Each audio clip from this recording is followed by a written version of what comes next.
the program.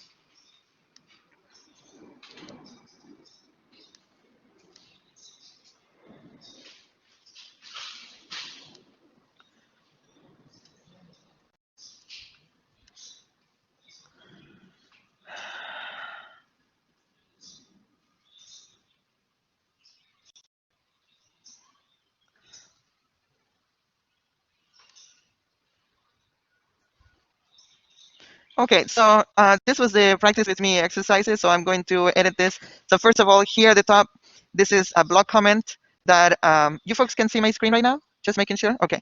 So this comments, normally in our course, we use it to explain what the program does. So this program is to practice output to the screen following the instructor practice with me video. Now that it's available, you'll be able to actually do that. Then you want to leave this blog comment that has the author because you're signing that that's your work. And then this is a single line comment line, right? So I just said what I'm using in this exercise. I'm using escape sequences. So, but before we get to escape sequences, let's do a little bit of programming. So the first thing that you're going to see is using print versus print line. So print, if we use a print command, so first of all, the command line is system, capitalizing the S, system.out.print, and then you can put something in quotation marks inside the parentheses. And when we have some text in quotation marks, that is called a string literal. So when we talk about literal, it means that it's a value rather than the name of a variable. So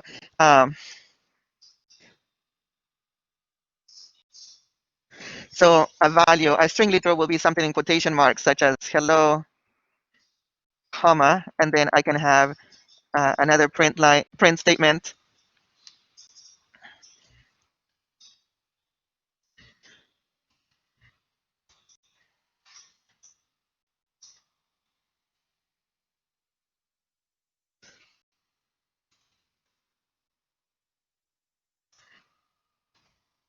So a string literal is something surrounded by quotation marks. The term literal opposes to an identifier name. An identifier name is the name of a variable, a constant, a file name, a method, a class. All of those are names that identify different parts of your program.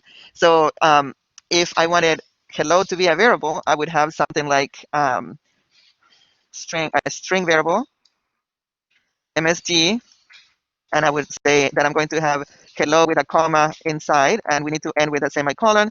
And then rather than using the hello string in the output statement, I would say display the message, the value that is in the variable.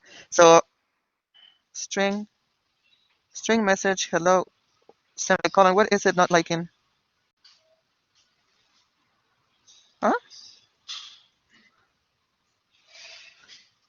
Can anybody see my mistake there? Why is it string MSG, hello, semicolon? Why aren't you liking there?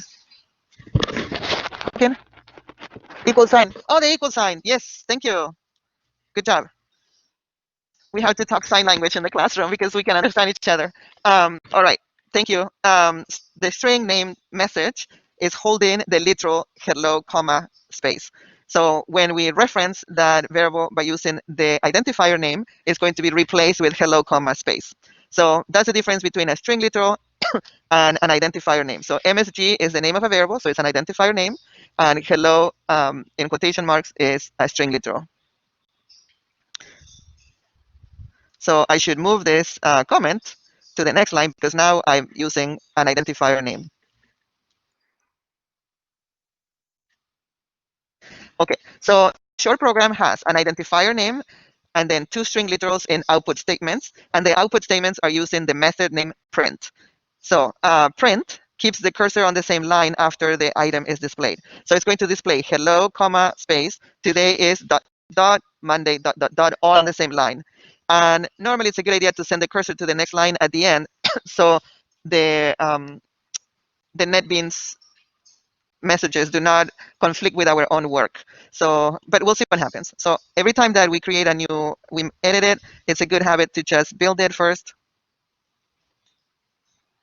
And it takes a little bit of time, but because this was pre-created, it doesn't take as much time as the very first time.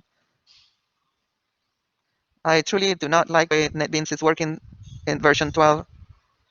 Okay, so the build was successful, meaning that I don't have any syntax errors. And I'm going to run it. And of course, I select the same one.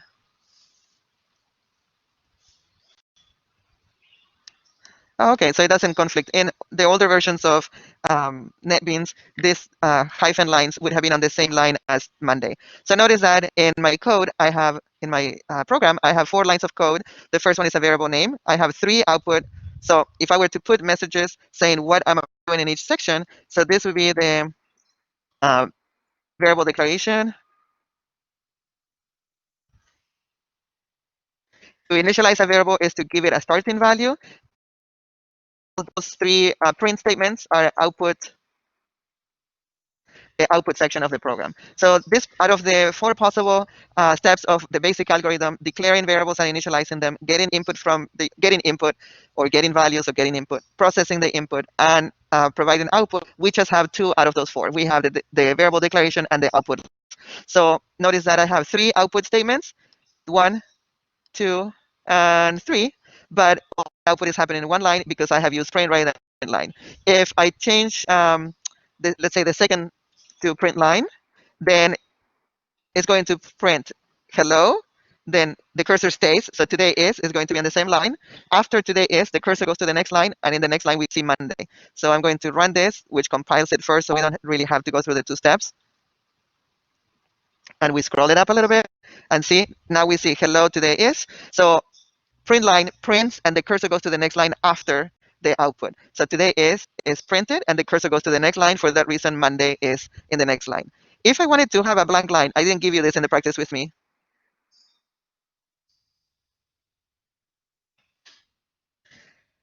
At any given point that you add an output statement, a print line statement that is blank, is going to send the cursor to the next line. So being that the previous line sends the cursor to the next line, and now we send the cursor to the next line again, what we're doing is adding a blank line between hello, today is, and Monday. Let's see that. So these are all little tricks to manipulate the output to your like. See? So now there is a big gap between hello, today is, and Monday. So this system.out.print line that is blank creates a blank line.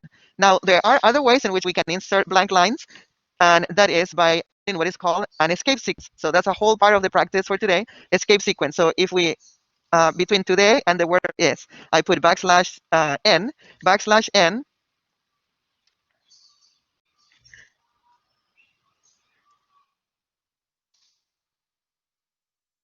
is an escape sequence that sends the cursor to the next line. So, and all the escape sequences will start with a backslash. So if I wanted to display a backslash, I need to put 2 backslashes to display one. So let's see. Today, space, next line is ... Then next, the cursor goes to the next line because it's in a print line. Then we have a blank line. So let's see that.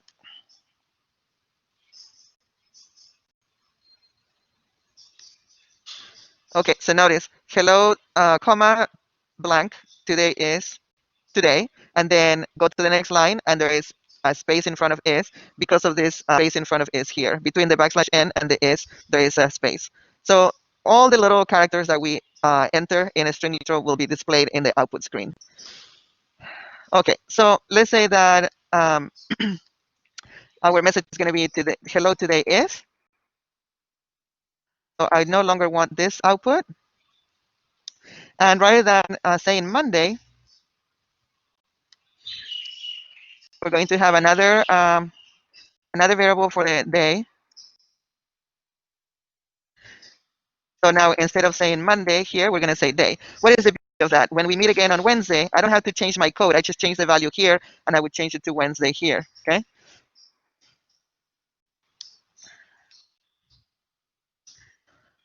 So that's the beauty of variables, that it's very clear where you need to change them, and then it affects every line of code where that value is referenced, the identifier name. Oh,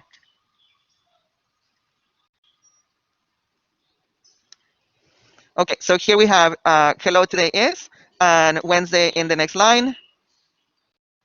And we don't have a blank line because the message is displayed using the print statement rather than the print line. So system.out.print, the message hello, today is, the cursor stays there. Then system.out.print line sends the cursor to the next line, and then we print the day.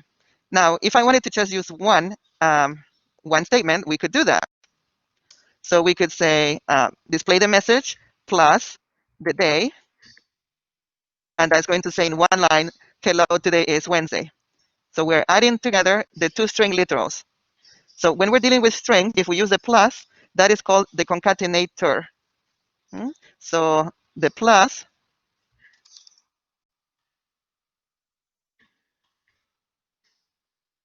so this is a technical term. To concatenate means to join together different strings. So the plus concatenates the message and the day.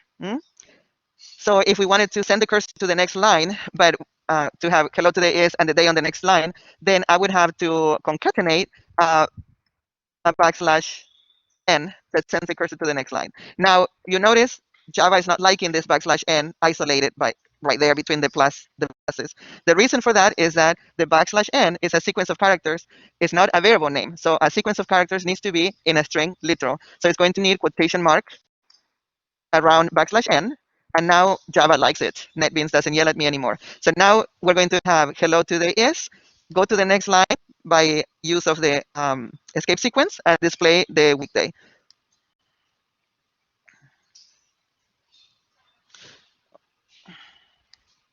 Okay, there you have it. Hello today is, and then it goes to the next line because there was a backslash n. So sometimes what we have is labels, label one. So let's say this is last name,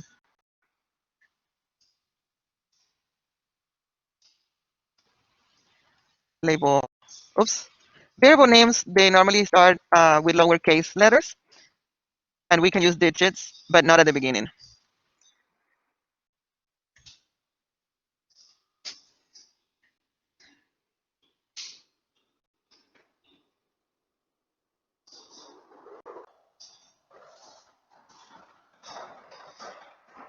There they are. We were missing you guys.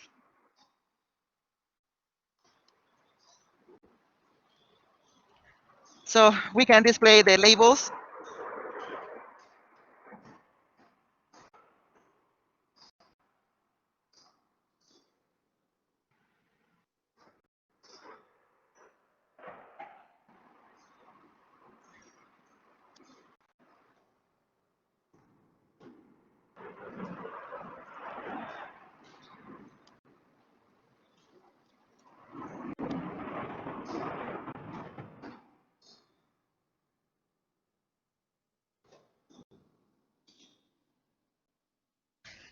So when you want to create a table with information and you want to have labels, column, if you want to create a table with columns, rather than thinking of the columns, you think of one line at a time. So right here, what I have in the first line, I have the labels. On the second line, I have what would underline the labels. I'm not sure if this is going to work nicely for me, but it would be the headers of a table. So then I could have variables with a person's first name and last name and display those accordingly. So let's see this if it works. Okay, so remember in the Unicodes, we have the different symbols for borders and things like that. So if you wanted to have a line above it, let's see if I wanted to have a line above. So I could have this, the symbols can be repeated before and after the symbols.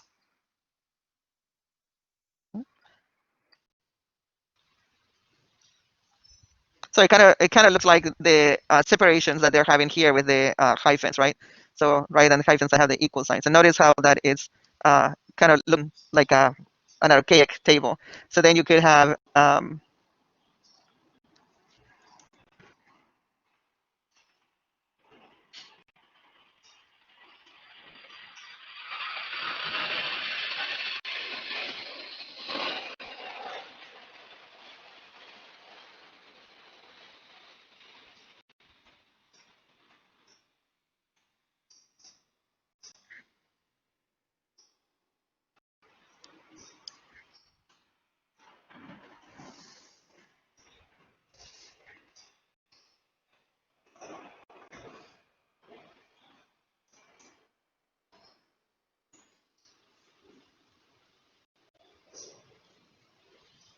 oh, sometimes you need more spaces in between, more backslashes, depending on the amount of where the last name ended. So to make it align, sometimes it's tricky. So what I did was I added another tab there, and that should fix that. There you go. So it's trying to show things with the correct alignment. Then if the last name was longer, then you would have to separate all of it, right? But so far this is working. So I could have other students, and normally this would come from files rather than variable names. But just to give you an idea why we would use the \t. So the \t is used to insert a tab. So that way you can have one line of code, and you would see how many tabs you're inserting because you're inserting kind of, sort of speaking, rather than the blank tab itself. That can be confusing at times. If you just add blanks, it's harder to count than if you put how many tabs you're inserting by using the escape sequence. So that's the gist of the escape sequences. And of course, if I want to display the backslash, I need to display two. So let's say that we want, okay, so, oh, okay, let me show you something. Sometimes when you're coding, it could happen that you don't. So let's say now I want to give you another example, and I want to run the other example lines, but I don't want to delete all these lines of code. So if I wanted to keep these lines of code, so I don't have to reinsert them if I need to use them later on, what I can do is to make these lines of code so they become a long comment. So I'm going to make a block comment here. And what that does, / and asterisk starts a comment, a block comment, right? So see how my whole program is commented now. It's a whole bunch of comments. So this is a tool that programmers use when we want to debug a program, and we say, I know these lines of code work, but I don't want to see all that text. I just want to focus on the next output. So I keep them for the future. And now my next lines of code, see what I'm doing? So the code that was a little tedious to type up is still there, but it's a comment. So it's not going to run. It looks like code, but it's not going to run because I made it become a block of comments. So this line of code that I'm typing outside of the block of comment, or the block comment, I should say, is going to execute if I type it in correctly. So I wanted to show you that we can have a backslash displayed by having two backslashes. So // and let's say T is for tab. So this output statement is going to display one backslash and the T. So it makes it snap out of the meaning /T. So it's not going to tab. It's going to display the backslash and then the rest of the text. So let's see this. Smells like something is burning. You guys smell that? Yeah. Where's that coming from? Oh, right below us is the kitchen. Hopefully everything is fine. If you guys start getting hot, let me know and we get out of here. So notice the output. It reads /T is for tab. So I wanted to display /T rather than execute a tab, right? So that's what that allows us to see. Hey, by the way, how is the screen showing up okay? Okay, because on Friday it was so slow that it wasn't even showing on people's screen. Please let me know when something is not working, and then I can switch to the chat or something like that. All right. So does that make sense? This comment block, why I did it? I did it so only this line of code would execute. But now if I wanted to go back to having that code, because maybe what I was doing is debugging my program, and I wanted to see what happens if I remove that. So now I have it all, and now if I run it, it's going to show the sort of table that I created, and then this line that I added. So now all the lines of code are executing because I removed the symbols that made that code be comment. So as we're going through the semester and exercises get more complicated, sometimes you accomplish a certain task the way that it's required. But once that works, you want to get it out of the way so you can focus on the next task. And you can remove those lines of code that you check that they work already by commenting them out. So it's a tool that programmers use to focus on a certain aspect of the program. And that is very important in programming because when we try to do everything at once, we get confused in our own train of thought. So what other, okay, so let's comment this out again.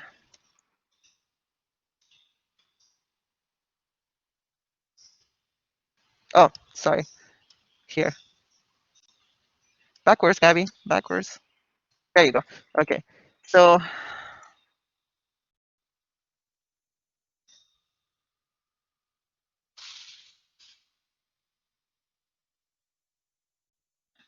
So they're called escape sequences because we're escaping from the meaning of the characters at hand. So \t is for tab. Then we have \. The other symbol that we need to snap out of the meaning is okay. We have /n. N is for next line. Oopsie. Then we have \\. So for each backslash I want to display, I need two backslashes. So backslashes will show two backslashes.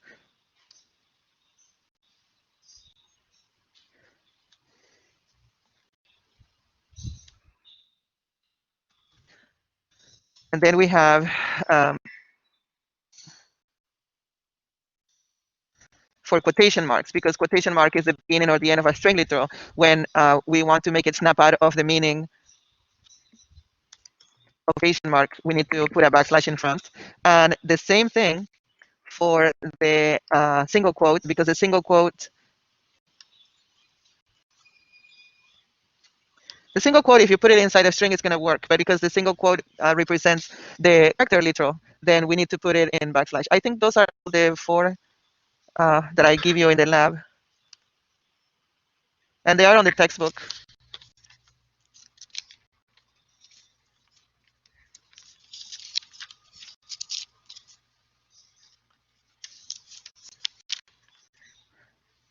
Yeah. Yeah, they're on page 37. Okay. So here we are. Okay. Oh, what did I do? I forgot to put double backslash in front of the. I wanted to display the backslash for the quotation mark. So let me fix that. So I need \\, to display the backslash, and then I need backslash in front of the quotation mark. \\, for the backslash, and \/ single quote for the single quote show up. So it's kind of hard because everything needs an escape sequence. So see, now I have \/ quotation and \/ single quote, because I did \/ for the backslash, and then \/ single quotation for the quotation to show up. So these are the escape sequences that I asked you to practice. And if I wanted to tell you, oh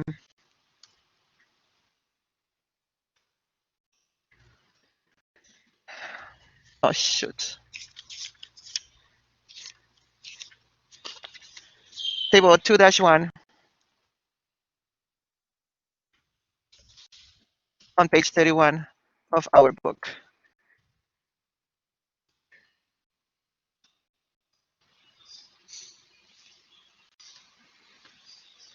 Right, so these are called escape sequences, and you will find them on page 31 of our textbook. But that's about the most complicated concept in the practice with me exercise, besides the concept. Oh, okay. And then on top of this,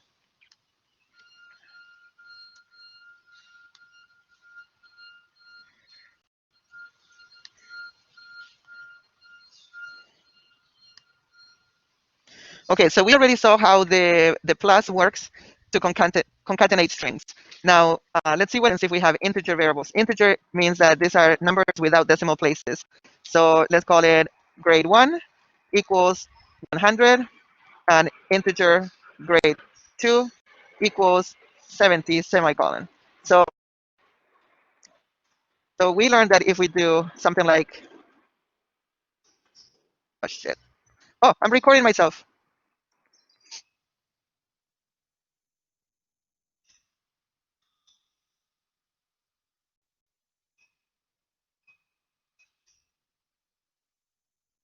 Okay, so we learn and we practice that if we use the s between a string literal is going to this grade 1 equals, and then the value 100 is going to show up next to it.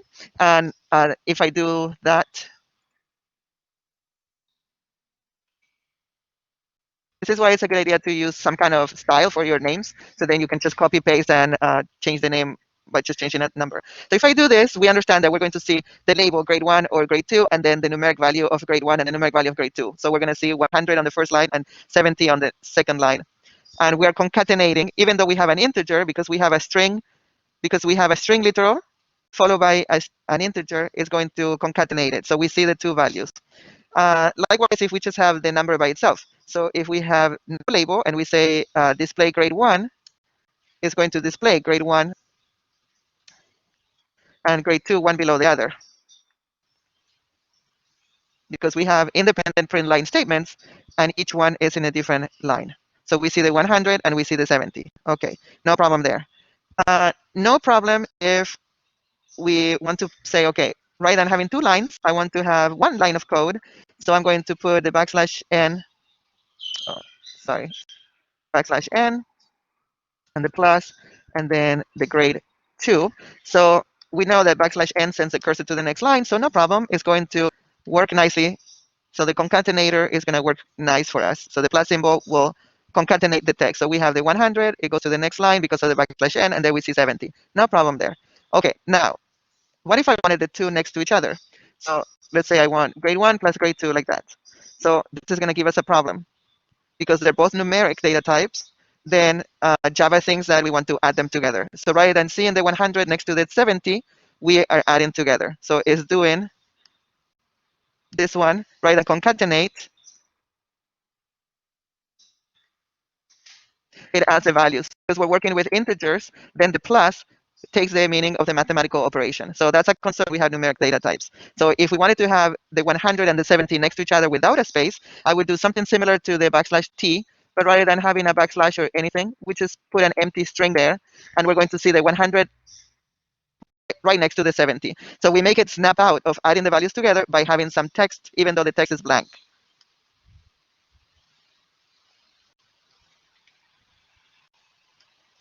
See?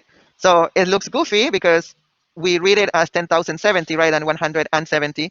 But if for some reason you needed these values next to each other, then just know that you need to make it snap out of the addition by inserting a blank string in between the variables.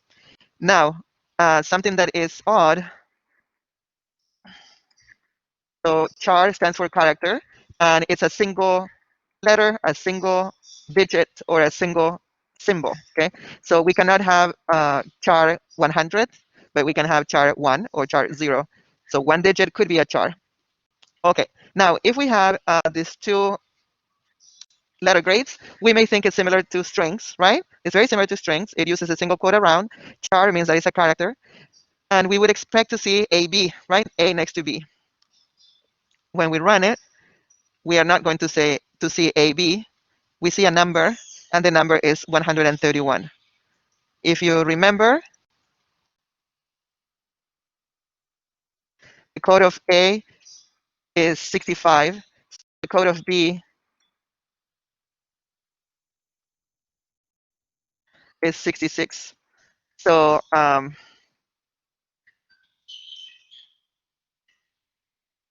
the output is adding together.